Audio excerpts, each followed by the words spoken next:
quand les fêtes arrivent, en général, ça déclenche chez vous deux choses. Un, il y a ceux qui étaient au régime, ils sont stressés parce qu'ils ont peur de ce qui va se passer. Et il y a ceux qui se disent je voudrais pas trop grossir pendant les fêtes. C'est deux choses qui sont vraiment différentes, mais qu'on doit traiter. Bienvenue sur la chaîne Jean-Michel Cohen, la chaîne où on ne parle que de nutrition et où on ne vous prend pas pour des patates. D'abord, commençons par dire que les fêtes sont un moment sacré. Moi, vous connaissez mon avis là-dessus. Une bonne alimentation n'interdit rien. Il y a des moments de la vie où on se fait plaisir, où on est obligé de manger. Ce qu'on demande, c'est une gestion prudente et raisonnable. Une des vedettes, c'est le saumon et saumon fumé. Deux caractéristiques. Les saumons fumés que vous achetez en supermarché sont des saumons fumés qui sont en général plus gras que ceux que vous achetez quand vous les achetez chez des spécialistes du saumon. Alors le problème, c'est qu'ils sont plus chers. Mais un saumon de supermarché, en moyenne, il est à 12 ou 13% de matière grasse, ce qui est relativement important, puisque ça représente une vraie valeur calorique, et que ça amène la valeur calorique du saumon aux alentours de 180 à 200 calories pour 100 grammes, ce qui fait que quand on prend une tranche de 100 grammes, c'est relativement conséquent. Quand on mange, et quand vous mangerez de saumon fumé, s'il vous plaît, la tradition, normalement, c'est blinis crème fraîche. Oubliez la tradition, s'il vous plaît. Ça veut dire mettez une fine couche de crème fraîche, si vous voulez, sur une tranche de pain que vous grillerez, qui sera peut-être même semi-complet. Par exemple, type les pains artisanaux ou les pains genre poilane, etc. Mettez votre tranche de saumon dessus, abandonnez le blinis. C'est pas que le blinis soit plus calorique que le pain, mais dans sa composition, il est plus raffiné. Et surtout, ne mettez pas trop de crème fraîche et limitez-vous à une tranche de 70 ou 80 grammes. Donc ça, c'est le saumon. Alors ok, c'est un bon produit, ça contient les oméga 3 et c'est donc un produit intéressant, mais n'oubliez pas qu'il a une certaine valeur calorique, contrairement à la réputation. Vous pouvez changer de saumon fumé par des filets de truite fumés. C'est un produit plus maigre, moins cher, très intéressant également. Deuxième produit, bon, je ne peux pas le louper, c'est le foie gras. Sa réputation est plus mauvaise que la réalité. Alors je ne parle pas du bien-être animal, ok, on est d'accord. Sa réputation, bon, c'est un produit gras, riche, etc. Alors, je mets deux bémols. C'est un produit très gras, c'est vrai, on compte en moyenne 500 calories pour 100 grammes. Mais, sauf que sa composition en graisse, elle est énorme, on tourne entre 40 et 50% de graisse sur la totalité. Sauf que ce sont de très bonnes graisses, meilleures encore que d'autres, puisque ce sont des monoinsaturés, c'est-à-dire qu'elles ne se contentent pas de ne pas être mauvaises, elles décrochent le cholestérol des artères. Très, très, très bonne graisse. C'est le paradoxe pour lequel, dans certains endroits du sud-ouest, alors qu'on mange très gras, il n'y a pas de maladie ou très peu de maladies cardiovasculaires parce que les graisses sont de très, très bonne qualité. Donc le foie gras, pareil, la bonne ration à consommer, c'est 50 grammes, c'est 250 calories, c'est quand même confortable.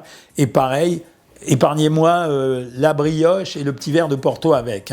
Sauf si vous faites un poids tout à fait raisonnable, que vous faites énormément de sport et que vous n'avez jamais été au régime de votre vie.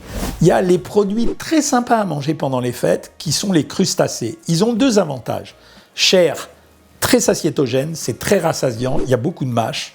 Riche en iode, très riche en protéines, faible en graisse. Alors ils sont tous bien, que ça soit les crustacés, genre les coquillages, le homard, les crevettes, les gambas, mais aussi les poissons qui ont exactement le même type de qualité. En plus, c'est un produit qui est très riche en iode. L'iode, c'est devenu très important. Il n'y a pas besoin de prendre que du ciel iodé. Vous en aurez dans ces aliments, donc c'est super sympa à manger. Le seul bémol de ça, c'est pas le pain de seigle. Le pain de seigle, c'est intéressant avec les crustacés. C'est pas la fine couche de beurre que vous mettrez. C'est la mayonnaise. 750 calories les 100 grammes. Il n'y a rien de meilleur qu'une crevette avec le même poids en mayonnaise. Ça me rappelle un sketch de Bernard Blier qui disait « Le foie gras truffé, faut pas tricher ». Voilà le secret du foie gras truffé. 50-50. Pas comme dans leur boîte merdique. Ben voilà, mais les crevettes avec leur poids en mayonnaise, c'est délicieux, mais sauf que ça va vous plomber le produit maigre. C'est pas intéressant. Troisième produit, les boissons alcoolisées. Alors, je ne peux pas dire non, je veux dire, mais je rappelle que la bonne ration, c'est 2 verres normalement maximum par jour et que pendant les fêtes, alors si vous concentrez tout sur un seul repas, ok, c'est possible de prendre 4-5 verres, surtout si vous ne conduisez pas après, mais le reste du temps, il ne faudra pas en prendre. Donc ça va être désobligatoire. Pour vous donner un indicateur, un verre de champagne, de vin rouge ou de vin blanc, c'est pareil, c'est à peu près 100 calories. Chipotez pas sur 5 calories de différence avec les uns ou avec les autres. Le chocolat, Bon, le chocolat, il y en a toute l'année. Donc voilà, la seule particularité, c'est que les chocolats de fin d'année, ce ne sont pas toujours des chocolats de bonne qualité. Vous savez, ceux qu'on vend en boîte, ne sont pas vraiment du chocolat, on les appelle les bonbons de chocolat. C'est-à-dire qu'il n'y a pas que du chocolat, il y a surtout beaucoup de sucre à l'intérieur, donc pédale douce là-dessus. Moi, je dis que pendant les fêtes, je sais que vous en avez envie, c'est pas le moment de manger du fromage. Ça veut dire, le fromage, gardez-le pour les autres repas. C'est pas un obligatoire du repas. Les fêtes, c'est sacré à cause des aliments sacrés. C'est-à-dire ce que je viens de vous dire, ceux qu'on mange pas toute l'année. Mais c'est pas sacré pour le fromage qu'on peut avoir toute l'année. Donc moi, je voudrais le zapper, je dirais pas de fromage pendant les fêtes, ou même un peu avant les fêtes. Vous faites une vraie grosse économie de calories. C'est intéressant et ça vous permet de vous lâcher sur autre chose. Après, vous avez le gibier. Aucune limite pour le gibier. Alors, il y a des gens qui vont vous pourrir pour la peau du gibier, mais non, ça va, il y en a pour 2 grammes, on s'en fout. Le problème du gibier et des volailles, c'est quoi? C'est les accompagnements. Ça veut dire, moi, j'adore un gibier avec une bonne sauce à la crème, etc. Ben non, faut pas le prendre comme ça.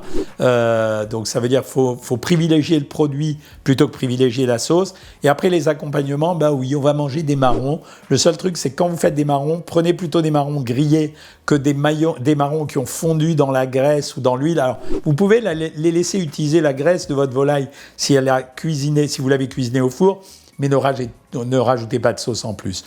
Voilà pour l'essentiel. Je passe sur les gâteaux et autres plaisanteries. On reste dans le domaine de la friandise. Ça, c'est de votre appréciation. Mais retenez bien quelque chose.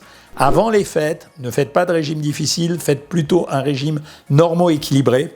Une alimentation normale, légèrement maigre, pas forcément hypocalorique, mais maigre pour anticiper sur les fêtes.